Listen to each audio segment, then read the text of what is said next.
So time check natin, it's 5:45 in the morning, kaya sorry for my voice, ang aga kasi. Kailangan ko nang lumabas at bumangon. Ayan si Ginger. Unang-una kong inasikaso itong mga tuta kasi kailangan nilang lumabas para makadede sa kanilang nanay. Ayan, nag-uunahan pa lumabas.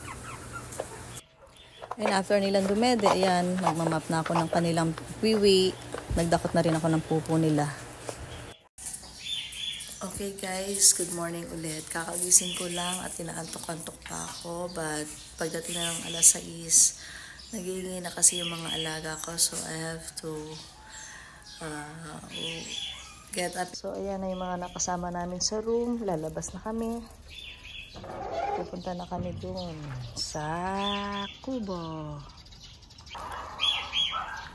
Good morning, Precious. Patayin muna natin yung ilaw dito sa garahe. Kasi hindi pa kasi. Hi, good morning. Good morning. Ayan ang mga pusa. So, nag-iingay na sila. Kaya kailangan na talagang pumunta doon.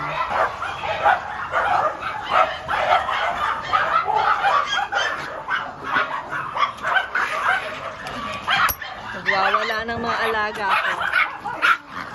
Ayan, lalabas na sila dyan. Yun, diretso pupo na sila. And then, magliligpit tayo ng bed. Good morning, Madison. Ayan, may pupo na si Madison.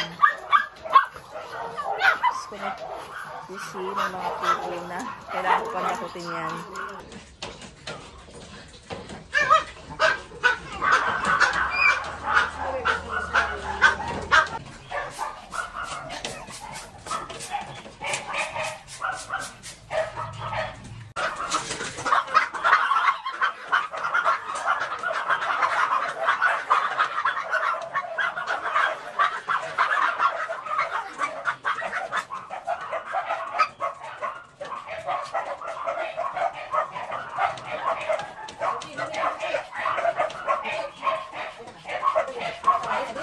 So, punta tayo ng kennel. Doon na tayo magpapalabas. Ayan, ang ingay nila. Naingay na talaga sa baka.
Tingnan naman natin yung ginagawa nila pagkalabas. Ayun. So, gagawa na sila dyan ng mga ginagawa nila, like pagpupo. Pero ibang nagpupo na sa kulungan nila eh. Especially mga ito, mga bata. Nagpup na sila dun sa kanilang cage. Kaya, lilinisin ko pa yun mamaya. So, yung mga adult naman mostly, sanay na dito sa labas maggawa ng kanilang morning routine. So, alam na nila yung mga lugar nila, yung mga spots nila kung saan sila magpupupo at magwiwiwi. So, pag tinanghali ako ng labas, like mga 6:30 na or 7, puro pupo na yung loob ng kennel, yung mga kulungan nila. So, kailangan talagang bumangon ako ng at least before 6 or 6 o'clock para makagawa na sila ng kanilang morning routine. Ayun, si Scarlett at si Tyler. Doon sila nagpupo at nagwiwi.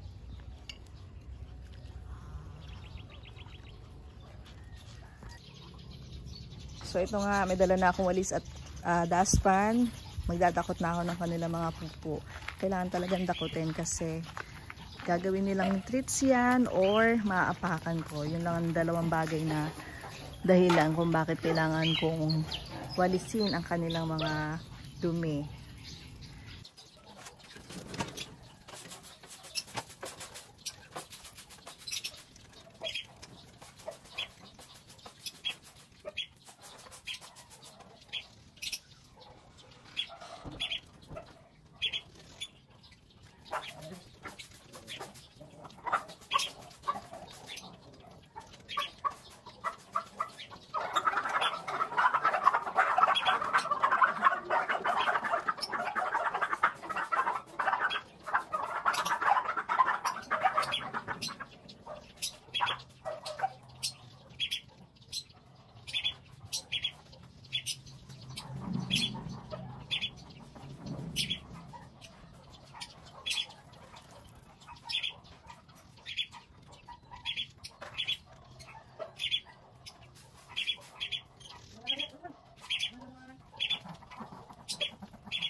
Hey, ho.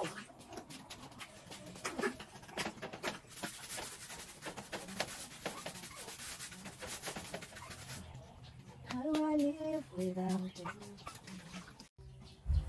So there you have it guys, napalabas ko na yung mga alaga ko, nakapagwalis na ako, nakapaglinis na ako ng ibang poop trays. So yung nasa kennel na lang, ang kailangan ko pa talagang linisin dahil kailangan, ano yun eh, it will take time talaga.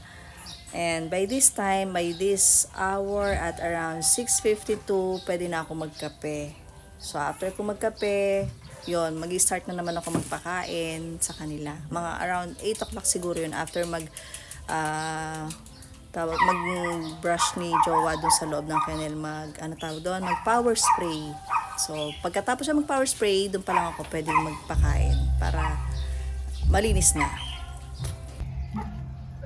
So pupunta na tayo dun sa pwesto natin para magkape. Ayan. Pupuntahan na rin sa mga alaga ko dyan at katabi ko sila habang ako'y nagkakape. So there you have it guys. Pwede na ako magkape. Ayan, nakita nyo na may mga alaga ko. Basta nakaupo na ako dito, katabi ko na rin sila sa paligid ko.